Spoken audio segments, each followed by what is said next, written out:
Hoy les traigo una historia fascinante que ha cautivado a millones de personas a lo largo de los siglos. La historia de Jonás, el profeta que se atrevió a desafiar a Dios.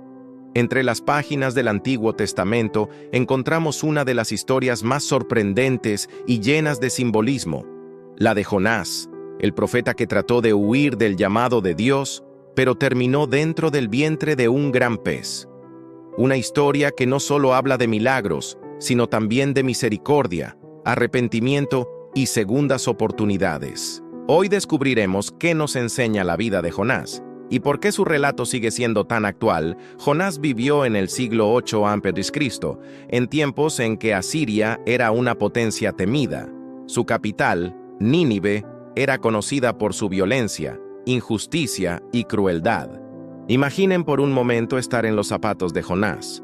Qué difícil ordenanza recibió. Dios llama a Jonás con una misión clara.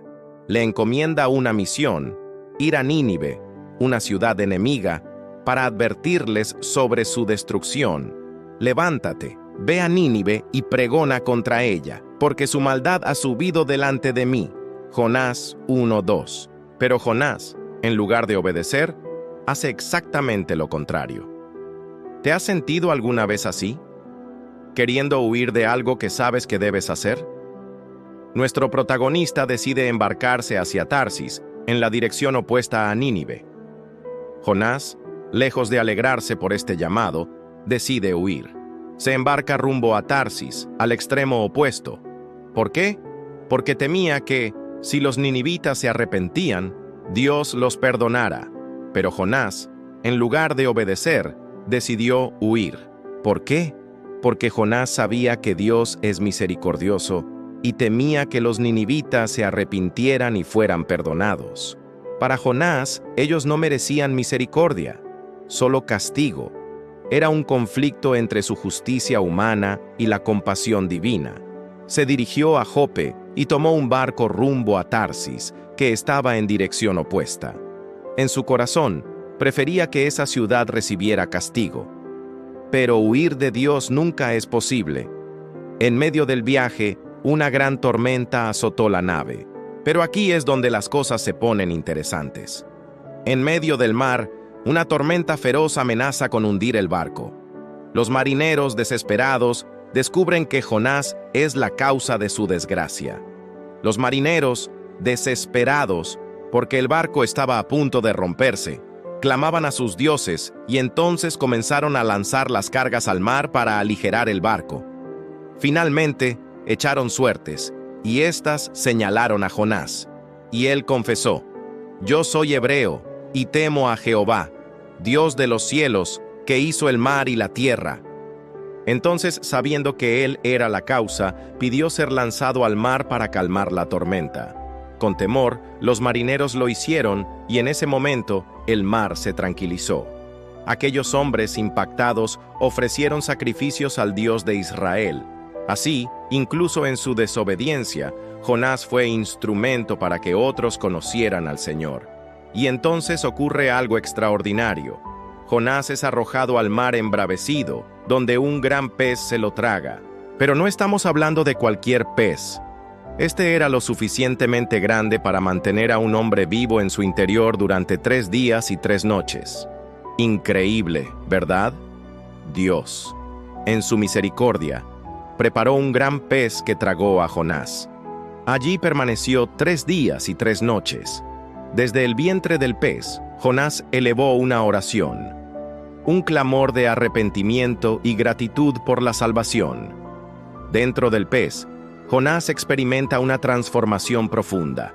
En la oscuridad total, en el silencio de las profundidades del océano, encuentra tiempo para reflexionar. Podemos imaginar la desesperación, rodeado de aguas profundas, sin saber si saldría con vida. Y fue allí, en su peor momento, donde elevó una oración sincera. Su oración desde el vientre del pez es uno de los momentos más conmovedores de la historia. No es solo un clamor de auxilio, sino un reconocimiento sincero de sus errores. Su oración se parece a un salmo. Reconoce la angustia, la desesperación en las aguas y al final proclama: la salvación es de Jehová. Desde mi angustia invoqué al Señor, y Él me respondió. Desde lo profundo clamé, y tú escuchaste mi voz. Después de 3 días, el pez lo vomita en tierra firme. Una nueva oportunidad había comenzado. Jonás reconoció que había huido, pero también confesó que la salvación venía solo de Dios. Ese tiempo en el vientre del pez no fue un castigo, sino un proceso de transformación. Fue como una tumba y, al mismo tiempo, una segunda oportunidad. Jonás, ahora transformado, finalmente cumple con su misión en Nínive. Jesús, siglos después, usaría este hecho como símbolo de su propia muerte y resurrección. Así como Jonás estuvo 3 días en el vientre del pez, el Hijo del Hombre estaría 3 días en la tumba antes de resucitar. Lucas 11, 29, 32. Una vez más, Dios le ordena a Jonás: levántate y ve a Nínive. Esta vez, Jonás obedece, recorre la ciudad predicando: de aquí a 40 días, Nínive será destruida, y aquí viene otra sorpresa. Los ninivitas, conocidos por su crueldad, se arrepienten. Toda la ciudad, desde el rey hasta el más humilde ciudadano, se vuelve a Dios. Sorprendentemente, la gente creyó en el mensaje. Desde el rey hasta el más humilde, todos proclamaron ayuno, se vistieron de cilicio y clamaron a Dios. El rey de Nínive decretó: clamen a Dios fuertemente y conviértanse de su mal camino. Ayunaron, vistieron cilicio y clamaron a Dios. El mismo rey declaró: clamen a Dios fuertemente y quizá Dios tenga misericordia, y Dios, viendo su arrepentimiento genuino, tuvo misericordia y no destruyó la ciudad. Y así fue. Dios vio su corazón contrito y no destruyó la ciudad. La compasión de Dios fue más grande que el pecado de Nínive. Pero la historia no termina ahí. Jonás se enoja porque Dios perdona a Nínive. Irónico, ¿verdad? El mismo profeta que recibió misericordia en el vientre del pez, ahora se molesta porque Dios muestra misericordia a otros. Es un espejo perfecto de nuestras propias contradicciones humanas. Esta historia nos enseña lecciones poderosas sobre la misericordia, el perdón y la transformación personal.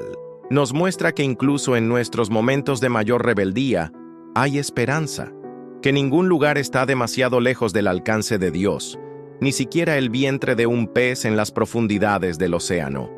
Pero Jonás se enojó.